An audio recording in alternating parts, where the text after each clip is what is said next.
दत्त हा विचार, दत्त हा आचार, करता संचार सर्वत्र दत्त. कोणी करे स्मार्त, कोणी भागवत, न करिता जेवत भावे दत्त. कोणी ढाळी अमृत, कोणी पंचामृत, जलानेही तृप्त होई दत्त. कोणी समाराधना ही सहस्र भोजना, क्षुधा यातना जाणे त्यासी दत्त. कोणी म्हणे रुद्र, कोणी पवमान, मनाचे साधन त्यासी दत्त. ध्यान की धारणा की योग पात्र, रिपुंचे अग्निहोत्र त्यासी दत्त. शोधू जासी उंच आणि नदी तिरी, अरे आपुल्या भितरी वसे दत्त. विकारा वाळवी मनासी वळवी, संचिता जळवी तोची दत्त. ओम गुरुवे नमः. मी प्रियंका. गुरुकृपेचा प्रकाश आपल्या प्रत्येक पावलावर मार्गदर्शक ठरो, हीच प्रार्थना करून आज आपण श्रीपाद श्रीवल्लभ चरित्रामृत या ग्रंथातील 5व्या अध्यायाचे वाचन करण्यास आरंभ करूया. ओम श्री गुरुवे नमः. श्रीपाद राजम शरणम प्रपद्ये. अध्याय 5. शंकर भट्टाचे तिरुपतीला पोहोचणे. काणिपाकात तिरुमलदासांची भेट. श्रीपादांच्या अनुग्रहाने शंकर भट्टाची शनिपीडा निवारण. मी माझ्या प्रवासात परमपवित्र तिरुपती महाक्षेत्रास आलो. माझ्या मनात केव्हाही न अनुभवलेल्या शांतीचा अनुभव आला. तिरुपती महाक्षेत्रातील पुष्करणीचे स्नान करून श्री व्यंकटेश्वराचे दर्शन घेतले. मंदिराच्या अंगणातच ध्यानस्थ झालो. ध्यानात श्री व्यंकटेश्वरांना श्रीमूर्ती रूपात पाहिले. बाल त्रिपुर सुंदरी या रूपात पाहिलेली मूर्ती थोड्या क्षणातच परमेश्वराच्या रूपात बदलली आणि थोड्या वेळाने महाविष्णूच्या रूपात बदलली. ध्यानात असताना काही वेळाने ती मूर्ती 14 वर्षाचे वय असलेल्या अतिसुंदर काया धारण केलेल्या बालयतीच्या रूपात प्रकट झाली. त्या बालयतीची दृष्टी अमृतमय असल्याचे जाणवले. नेत्रद्वयातून हजारो मातेच्या वात्सल्यानुरागाची जणू वर्षाच होत होती. एवढ्यातच त्या बालयतीजवळ काळ्या रंगाचा एक कुरूप माणूस पोचला. तो त्या बालयतीस म्हणाला, श्रीपाद श्रीवल्लभ प्रभू, आपण साऱ्या जगाचे नियंत्रण करणारे आहात. तुमचा भक्त असलेल्या शंकर भट्टाला आजपासून 7:30चा प्रारंभ होत आहे. या विश्वात अनेक प्रकारचे कष्ट आहेत, ते मी त्याच्या अनुभवास आणीन. प्रभूंच्या आज्ञेसाठी येथे उभा आहे. करुणासागर प्रभू म्हणाले, अरे शनेश्वरा, तू कर्मकारक आहेस. जीवांना कर्मफलितांचे अनुभव करून त्यांना कर्मविमुक्त करतोस. तू तुझ्या धर्माला अनुसरून कर्तव्य कर. आश्रित जनांचे रक्षण करणे ही माझी प्रतिज्ञा आहे. म्हणून शंकर भट्टाला मी तुझ्यापासून झालेल्या कष्टकाळात सहाय्य करून कशी सुटका करून देतो ते तू बघ. श्रीपाद महाराज आणि शनेश्वरांचे असे संभाषण झाल्यावर दोघेही माझ्या ध्यानातून निघून गेले. परंतु नंतर भगवान मूर्तीचे ध्यान करणे कठीण झाले. माझ्या कष्टकाळाची सुरुवात झाली. श्रीपादांकडून माझी कष्टातून सुटका होईल याचा दृढ विश्वास होता. मी तिरुमलाहून तिरुपतीला आलो. तिरुपतीच्या रस्त्यावर मनाला वाटेल तसे चाललो होतो.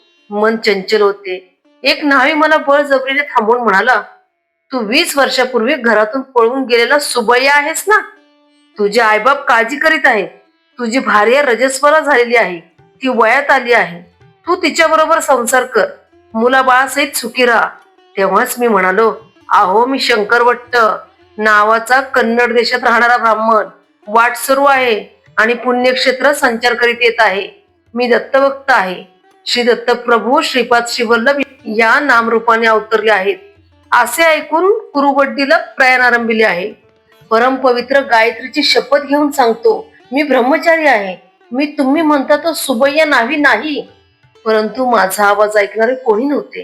तेथे पुष्कळ लोक जमा झाले होते. प्रत्येक जण कोणत्या ना कोणत्या रीतीने माझी निंदाच करीत होता. मला सुबैया नावाच्या माणसाच्या घरी नेण्यात आले. सुबैयाचे आई वडील मलाच त्यांचा मुलगा समजून अनेक प्रकारे माझी समजूत घालीत म्हणाले, यापुढे आम्हाला सोडून जाऊ नकोस. रजस्वाला स्त्रीला सोडून जाणे हा महाअपराध आहे.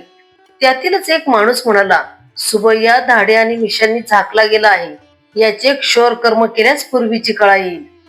मी सुबैया नाही असे अनेकदा सांगितले, परंतु माझे ऐकणारे कोणीच नव्हते. बळजबरीने माझे क्षौर कर्म करण्यात आले. गुळगुळीत गुंडू केला. दाढी मिशा पण काढून टाकल्या. माझ्या गळ्यातील पवित्र यज्ञ पवित्र सुद्धा काढून टाकले. माझ्यासाठी त्यांच्या माहितीतल्या एका भूतवैद्याला बोलावण्यात आले. त्याने चित्र विचित्र अशी वेशभूषा केली होती. त्याच्या भयंकर दृष्टीनेच माझ्या हृदयात कापरे भरले. मला बांधून चाकूने माझ्या डोक्यावर वार केला गेला. त्यावर लिंबाचा रस आणि विविध प्रकारचे रस ओतले गेले. मला तो त्रास सहन होत नव्हता. हा सगळा छळ झाल्यावर सुबैयाला ब्राह्मण भूताने पछाडले आहे म्हणूनच हा जानवे घालून मंत्र बरळतो. घावाने झालेल्या त्रासाने मी चक्रावून गेलो. माझे रुदन केवळ अरण्य रुदनासारखेच झाले. शुद्धीवर आलो तेव्हा माझ्या समोर माझ्यासारखाच काळे तेज असलेला एक विकृत आकाराचा माणूस बसलेला आहे असे वाटले. तो माझ्याशी काही न बोलता माझ्यामध्ये समावून गेला. माझ्याशी तदाकार झाला. 7.5च्या प्रभावाने 7.5 वर्ष माझा कष्टकाळ आहे याची कल्पना मला आली. श्रीपाद श्री वल्लभच या कष्टाच्या काळात माझे रक्षण करतील असा मला दृढ विश्वास होता. तेवढ्या तापात सुद्धा मी मनात श्रीपाद श्री वल्लभांचे नामस्मरण करीत होतो. श्रीचरणांचे नामस्मरण केल्याबरोबर माझा त्रास कमी होण्यास सुरुवात झाली. भूतवैद्य मात्र कोंबड्या बकऱ्यांचा बळी देत चित्र विचित्र पूजा करीत होता. मला मात्र पथ्याचा आहार दिला होता. सुबैयाला ब्राह्मण भूताने बाधले आहे त्यामुळे त्याला शाकाहारच दिला पाहिजे असे मांत्रिकाने सांगितले. श्रीपादांच्या अनुग्रहानेच मला शाकाहार दिला गेला याचे मनाला बरे वाटले. 3 दिवस मी तीव्र नरक यातना भोगल्या. त्या संकटात सुद्धा मी श्रीचरणांचे स्मरण न चुकवल्यामुळे 4थ्या दिवसापासून संकट येणे बंद झाले. ते लोक माझ्या शरीरावर चित्रविचित्र असे प्रयोग करीत होते. मांत्रिक मधून मधून चापकाने मारत होता. श्री वल्लभा शरणम शरणम अशी दीनतेने हाक मारीत मी रडत होतो. श्री दत्ताची अनन्य भक्तीने सेवा करणाऱ्याला ही अशी नरक बाधा कशी असते याचे मला आश्चर्य वाटत होते. तेवढ्यातच विचित्र घडले. माझ्या शरीरावर चापकाचा मार बसला परंतु मला किंचित सुद्धा त्रास झाला नाही. तेव्हा मांत्रिकच रडू लागला. तो मला मारत होता पण त्याच्या माराचा त्रास त्यालाच होत होता. हे कसे घडते हे त्याला समजत नव्हते. तो माझ्याकडे वेडसर नजरेने पाहत होता. मी मात्र ही श्रींचीच लीला आहे असे समजून हसलो. मी पथ्याचे जेवण जेवत होतो परंतु ते सुद्धा मला मधुर वाटत होते. मी पोटभर जेवण्यास सुरुवात केली. जेवण श्रीपादांच्या अनुग्रहाचा प्रसाद समजून जेवत होतो. तो मांत्रिक मात्र त्याच्या आवडीचे कोंबड्या बकऱ्या खात असला तरी त्याला ते विषासारखेच भासत होते. त्याची तब्येत पण क्षीण होत होती. तो मला त्रास देण्याचे सोडून केवळ मंत्र पूजा वगैरे करून वेळ घालवित होता. माझा इलाज सुरू झाल्यापासून 5व्या दिवशी त्याचे घर जळून गेले. त्या घरात अग्नी नव्हताच तरी सुद्धा सगळ्यांचे देखतच अग्नी प्रकट झाला आणि क्षणातच सगळे राग झाले. 6व्या दिवशी तो खिन्नतेने सुबैयाच्या घरी येऊन म्हणाला. सुबैयाला लागलेले ब्राह्मणभूत मांत्रिक होते. त्याने माझ्या घराला मांत्रिक प्रयोगाने दग्ध केले. वेताळ वगैरे अनेक क्षुद्र शक्तींना प्रसन्न करण्यास अनेक प्रकारच्या पूजा कराव्या लागतील. त्यासाठी अधिक धनराशी लागेल असे त्याने सूचित केले. मंत्रतंत्राचा काहीच उपयोग नव्हता. मांत्रिक धनाच्या आशेने असे वागत होता हे मला माहित होते. विधीचे विधान मानून मान खाली घालून सुबैयाच्या पत्नीला माझीच पत्नी म्हणून स्वीकार करण्याची वेळ आल्यास त्याच्यापेक्षा अधिक लाजिरवाणी परिस्थिती काय असणार. त्यापेक्षा मोठा विश्वासघात कोणता असू शकतो याची मला खंत वाटली.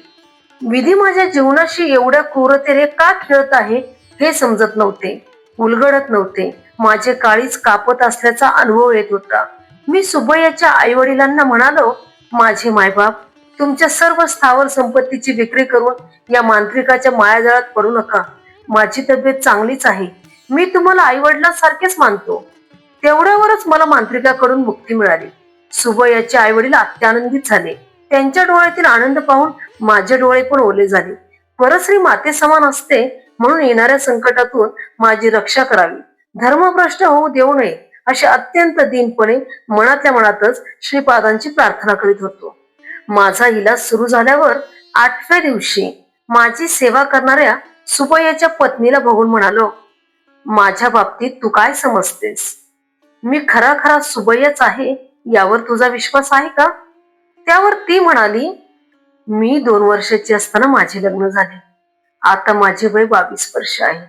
आपण माझे पती आहात का नाही ते त्या परमेश्वरालाच माहीत, दुसऱ्या कोणालाही माहीत नाही. नूतन यौवनात पदार्पण केलेल्या पत्नीस पाहून पुरुष स्थिर राहू शकत नाही. आपण इतका त्रास सहन करीत असताना सुद्धा मला पत्नी या नात्याने स्वीकारले नाही, स्पर्श केला नाही. हे सगळे उत्तम संस्कार असणाऱ्याला शक्य आहे. तुमच्याविषयी मला कसलीच भावना नाही. मी कुळाचाराला अनुसरून धर्माने जीवन कंटायचे ठरवले आहे. आपण माझे पती असल्यास या चरणदासीला सोडून जाऊ नये. माझा नवरा पळून जाऊन 20 वर्ष झाली. माझा विवाह बालपणातच झाला, तो मला न कळतच. या कारणास्तव तुम्ही मला आपली पत्नी म्हणून स्वीकार करू शकता. मी तुमच्या मार्गदर्शनाखालीच राहीन. तुम्ही नेहमी स्मरण करता ते श्रीपाद श्रीवल्लभांचे स्मरण करीन. त्या सद्गुरूंच्या चरणी या जटिल समस्येचे धर्मसंमतीपूर्वक निवारण करावे अशी प्रार्थना मी करीन. तिचे वक्तव्य मला युक्तिसंगत असल्यासारखे वाटले. मी म्हणालो, श्रीपाद श्रीवल्लभ साक्षात दत्तप्रभूच आहेत. या कलियुगात त्यांनी अवतार घेतला आहे. प्रस्तुत ते कुरवपुरातच आहेत. आपल्या भक्तिभावास अनुसरून त्यांचे वर्तन असते. श्रीपाद श्रीवल्लभांना सद्गुरू या रूपाने स्मरण केल्यास सद्गुरूंसारखेच अनुभव येतात. परमात्मा या रूपाने स्मरण केल्यास तेच परमात्मा आहेत असे सिद्ध करतात. तू सुद्धा श्रीपाद श्रीवल्लभांचे नामस्मरण कर. अचूक कर्तव्याचा बोध होईल. सगळ्यांना आनंदमय परिणाम लाभतील. त्या दिवशी वाड्यात भविष्य सांगणारा एक माला जंगम आला. जंगमाच्या वेशात असलेल्या त्या माणसाकडे ताडपत्री ग्रंथ होते. आपल्या वाड्यातील सर्व जणांना थोड्याच कालावधीत तो फार आदरणीय झाला. त्याला भेटलेल्या सर्व भाविकांना तो भूत भविष्याची माहिती अत्यंत अद्भुत प्रकारे सांगत असे. त्याच्या जवळचे ताडपत्री ग्रंथ हे नाडी ग्रंथ असून त्याला रमलशास्त्र असे नाव होते. त्यातील विषय अचूक असून त्यात सांगितलेल्या घटना बरोबर घडतात असे तो सांगत असे. सुबैयाच्या जनकांच्या समजुतीसाठी तो आमच्या घरी सुद्धा आला. माझ्या हातात थोड्या कवड्या देऊन त्या खाली टाकण्यास सांगितल्या. त्यानंतर गणित घालून त्याच्या ताडपत्रीच्या ग्रंथातून एक पत्र काढून त्याने वाचण्यास सुरुवात केली. प्रश्न केलेला माणूस शंकर भट्ट नावाचा कन्नड ब्राह्मण आहे. दत्तावतारी श्रीपाद श्रीवल्लभांच्या चरित्राचे लिखाण हाच करेल. पूर्वजन्मी हा आणि याचा एक मित्र कंदुकूर ह्या शहराच्या थोड्याच दूर असलेल्या मोगली चरला ह्या ग्रामात जन्मले. जुगार खेळण्यात त्यांची विशेष आसक्ती होती. त्या ग्रामात एक प्रसिद्ध स्वयंभू दत्ताचे देऊळ होते. हा श्रीदत्त देवालयाच्या अर्चकाच्या भावाच्या रूपात जन्मास आला. मोठ्या भावाच्या अनुपस्थितीमध्ये पूजा वगैरे हाच करीत असे. दत्त देवालयाच्या प्रांगणात हा आणि याचा मित्र दोघेही जुगार खेळण्यात मग्न असत. हा किती अनाचार आहे याची त्यांना खंत नव्हती. त्याच्या मित्राबरोबर एके दिवशी खेळताना विचित्र अशी अट ठेवली. त्याचा मित्र जिंकल्यास ह्याने खेळात हरलेली रक्कम द्यावी आणि हा जिंकला तर त्याच्या मित्राने आपल्या पत्नीस ह्याला द्यावे असे ठरले. या कराराला साक्ष म्हणजे हे दत्तप्रभूच आहेत असे मानून प्रमाण करून जुगार खेळण्यास सुरुवात केली. आपल्या समक्ष अत्यंत वाईट खेळ चालू असलेला दत्तप्रभू बघतच होते. खेळामध्ये शंकर भट्ट विजयी झाला. शंकराच्या मित्राने त्याच्या पत्नीस त्याला देण्याचे नाकारले. भांडण मोठ्या माणसापर्यंत गेले. कुळातील सुज्ञ लोक एकत्रित जमले. पवित्र अशा दत्तप्रभूंसमोर एवढे मोठे दुष्कृत्य घडले ही अत्यंत खेदपूर्ण घटना होती. परस्त्रीचा मोह करून तिला वक्र मार्गाने प्राप्त करून घेण्याची इच्छा दर्शवल्याबद्दल शंकराच्या डोक्यावर गरम गरम तेल घालावे. तसेच खेळामध्ये आपल्या पत्नीस पणास लावलेल्या ह्याच्या मित्राला नपुंसकपणा येण्यासारखे अंगच्छेदन करावे. असे केल्यावर त्या दोघांना ग्रामातून बहिष्कृत करावे असा न्याय सुज्ञांनी दिला. त्यांच्या न्यायाची अंमलबजावणी करण्यात आली. शंकर भट्टाने त्याच्या पूर्वजन्मी थोडा काळ दत्तसेवा केल्यामुळे ह्या जन्मी देवभक्ती असलेला जन्म प्राप्त झाला. त्याचा मित्र सुबैया या नावाने क्षौर कर्म करणाऱ्यांच्या घरी परमपवित्र अशा तिरुपती क्षेत्रात जन्मला. त्याचे मन चंचल झाल्यामुळे वेडा होऊन लग्न झाल्यानंतर पळून गेला. भोळसर असलेली सुबैयाची पत्नी निर्दोष आहे. तिच्या पातिव्रत्येच्या प्रभावाने सुबैयाच्या मनाची चंचलता कमी होऊन हे रमलशास्त्र ऐकल्याच्या दुसऱ्या दिवशी सुबैया परत येईल. त्या दिवशी शंकर भट्टाची सुटका होईल. शंकर भट्टाला असलेली 7.5 श्रीपाद श्रीवल्लभांच्या अनुग्रहाने 7.5 दिवसातच निघून जाईल. भगवंताला साक्ष ठेवून अनुचित संकल्प केल्यास अथवा अधर्म केल्यास दत्तप्रभूंच्याकडून कठीणातील कठीण शिक्षेस पात्र होतात. सुबैयाच्या मनचंचलतेच्या परिहारास्तव शंकर भट्टाच्या पुण्यातील थोडा भाग खर्च झाल्याचे चित्रगुप्ताने लिहिले आहे. कर्माचा प्रभाव अत्यंत सूक्ष्म रीतीने काम करीत असतो. ह्या सत्याची जाणीव होऊन जीवाने सदैव सत्कर्मच करावे. दुष्कर्म कधीही करू नये. श्रीपाद श्रीवल्लभांच्या जन्मपत्रिकेप्रमाणे त्यांच्या अवतार समाप्तीनंतर थोड्या शतकांनी त्रिपूर देशातील अक्षय कुमार या नावाच्या जैन मतस्थाकडून श्री पिटिकापुरात श्री प्रभूंची माहिती पोहोचेल. त्या अगोदर विलासांची माहिती देणारे श्रीपाद श्रीवल्लभ चरित्रामृत या नावाचा ग्रंथ प्रकाशित होईल. श्री वल्लभांच्या करुणेचे वर्णन कसे करावे. दुसऱ्या दिवशी सुबैया स्वगृहास परतला. त्याच्या मनाने चंचलत्व पूर्णपणे मिटून तो स्वस्थ चित्त झाला होता. सुबैयाच्या पत्नीस मी माझी बहीण मानले. सुबैयाच्या माता पित्यांची परवानगी घेऊन मी चित्तूर जिल्ह्यातील कानिपाक ग्रामास पोचलो. कानिपाक हे ग्राम चित्तूरहून थोड्याच अंतरावर आहे. त्या ग्रामात वरदराज स्वामींचे देऊळ, मणिकंठेश्वर स्वामींचे देऊळ, वरसिद्धी विनायकाचे देऊळ आहे. मी देवदर्शन घेऊन बाहेर आलो. तिथे एक उंच कुत्रा उभा होता. मला भीती वाटून मी वरसिद्धी विनायकाच्या देवळात परत गेलो. थोडा वेळ देवाचे ध्यान करून बाहेर आलो. त्या कुत्र्याबरोबर अजून एक कुत्रा तेवढ्याच उंचीचा होता. आज या कालभैरवाकडून चावणे हे निश्चितच आहे अशी मला भीती वाटली. परत वर सिद्धिविनायकाच्या मंदिरात गेलो. मंदिरातील पुजाऱ्याला माझे वर्तन विचित्र वाटले. बाबा, तू घटकेला बाहेर जाऊन परत आत येतो आहेस, याचे कारण काय, असे त्याने विचारले. मी माझ्या भीतीचे कारण सांगितले. ते निष्कारण कोणाला काही इजा करत नाही. ते एका धोब्याचे पाळीव कुत्रे आहेत. तो धोबी दत्तभक्त आहे. श्रीपाद श्रीवल्लभ या नामाने श्री दत्तांनी या भूमीवर अवतार घेतला आहे असे तो सांगत असतो. धोब्यांना देवालयात प्रवेश निषिद्ध नाही, तरी सुद्धा तो या देवळामध्ये येत नाही. त्याच्या कुत्र्यास पाठवतो. मी स्वामींच्या प्रसादाचे घाटोडे बांधून देतो, ते घेऊन ते त्याला देतात. तू 2च कुत्रे पाहिले असे सांगितलेस. एकूण 4 कुत्रे आल्यावरच मी प्रसाद देतो. अजून 2 कुत्रे आले का ते पाहूया, असे तो पुजारी म्हणाला. आम्ही बाहेर येईपर्यंत 4 कुत्रे होते. पुजाऱ्यांनी प्रसादाचे घाटोडे करून दिले. ते 4 कुत्रे माझ्या 4 बाजूंनी आले आणि त्यांनी मला घेरले. पुजारी म्हणाला, कुत्र्यांच्या मर्जीप्रमाणे तू त्या धोब्याकडे जा, तुला शुभकारकच होईल. माझ्या जीवनातील प्रत्येक घटना श्रीपाद श्रीवल्लभांच्या निर्देशानेच घडत असते असा माझा विश्वास होता. सुबैयाच्या घरात घडलेल्या घटनेवरून कुळ मतभेद नसावा असे मला वाटले. एक चांडाळ ब्राह्मण कुळात जन्म घेऊ शकतो. या जन्मातील ब्राह्मण दुसऱ्या जन्मात चांडाळ रूपाने जन्म घेऊ शकतो. मानव आपण केलेल्या पाप पुण्याचे घाटोडे घेऊन जन्म जन्मांतराच्या कर्मप्रवाहात वाहत जात असतो. मी धोब्याच्या राहत्या गल्लीत आलो. तिरुमलदास असे नाव असला तो रजक 70 वर्षाचा म्हातारा होता. तो त्याच्या झोपडीतून बाहेर आला. मी घरात गेल्यावर त्याने मला एका पलंगावर बसवले. ब्राह्मण जन्माचा माझा अहंकार पूर्णपणे गेला होता. श्रीपाद श्रीवल्लभांचे भक्त कोणीही असले तरी मला आत्मीयांसारखेच दिसत होते. वरसिद्धी विनायकाच्या देवळातील प्रसाद तिरुमलदासाने मला खाण्यास दिला. मी प्रसाद ग्रहण केला. नंतर तिरुमलदासाने सांगण्यास सुरुवात केली.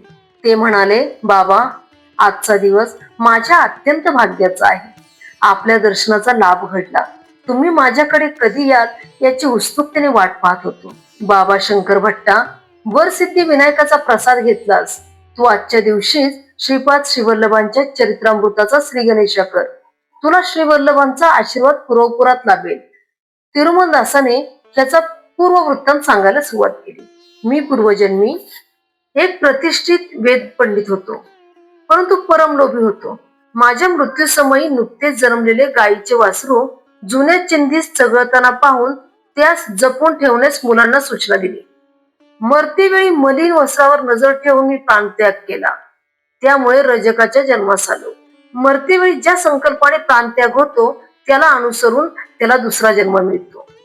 माझ्या पूर्वपुण्याईनेच गर्तपुरी मंडळातील पल्लेनाडू प्रांतातील मल्ल्यात्रिपुरात मी जन्मलो.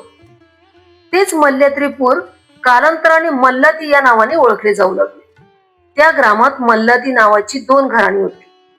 मल्लाती बापनावदानी या नावाचे महापंडित हरिदास गोत्राचे होते.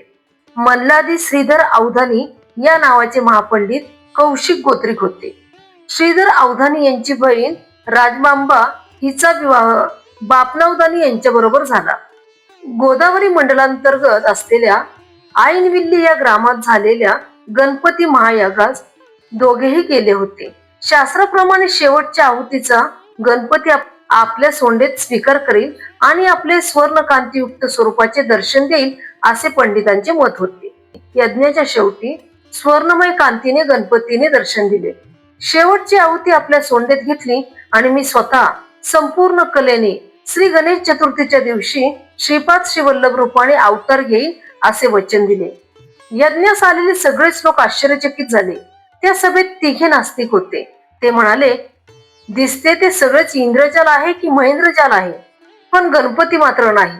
तसे असलेच तर परत एकदा त्याचे दर्शन घडवून आणावे. होमकुंडातील विभूतीने मानवाचा आकार घेतला.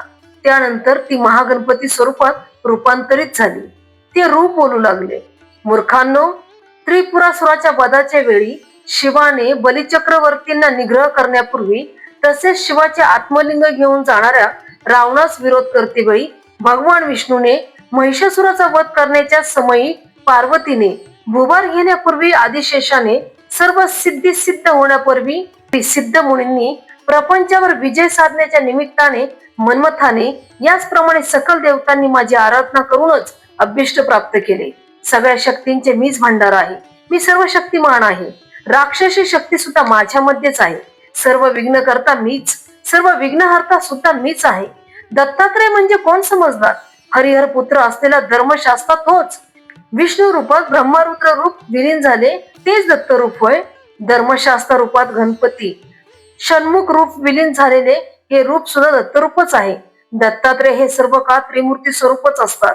श्रीपाद श्रीवल्लभ रूपात महागणपती असल्याने गणेश चतुर्थीच्या दिवशीच त्यांचा अवतार होईल. त्यांच्यामध्ये सुब्रह्मण्यांचे तत्व असल्याने ते केवळ ज्ञानावतार म्हणून ओळखले जातील. धर्मशास्त्रात तत्वामुळे ते रूप समस्त धर्म कर्माचे आदी आणि मूळ असे समजले जातील. हा अवतार माता पित्यांच्या संयोगाचे फळ नसेल. हा अवतार माता पित्यांच्या संयोगाचे फळ नसेल. ज्योती स्वरूपच मानवाकृतीचे रूप घेईल. श्री गणपती पुढे म्हणाले, मी तुम्हाला शाप देत आहे. सत्य स्वरूप पाहून सुद्धा ते असत्य आहे असे म्हणालात.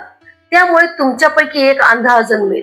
सत्य स्वरूपाची प्रशंसा न करता टिंगल केल्यामुळे तुमच्यापैकी एक मुका जन्मेल. तर एवढा जनसमुदाय निजभक्त त्या सत्याच्या बाबतीत सांगत असता दुर्लक्ष करून न ऐकल्यामुळे तुमच्यापैकी एक भैरा जन्मेल. तुम्ही तिघे बंधुरूपाने जन्माल. माझ्या स्वयंभू मूर्तीचे दर्शन घेतल्यावरच तुम्ही दोषरहित व्हाल. बाबा, ते तिघेही या कानीपुरात भावंडाच्या रूपात जन्मले. श्रीमूर्तींना दूषण दिल्यास घोर अनर्थ होतो. ही 3 भावंडे 1 एकर जमिनीत याच ग्रामात उत्पन्न काढीत असत.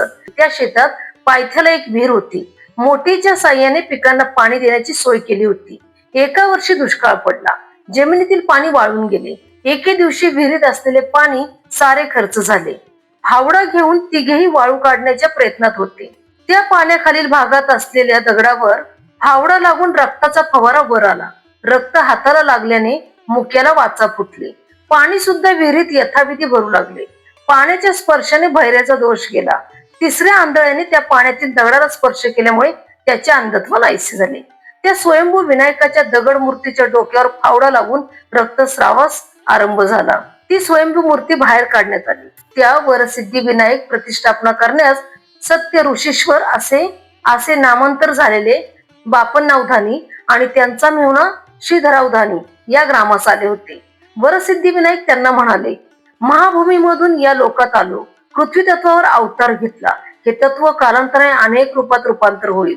जलतत्वात, अग्नितत्वात, वायू तत्वात, आकाश तत्वात माझे अवतरण झालेलेच आहे.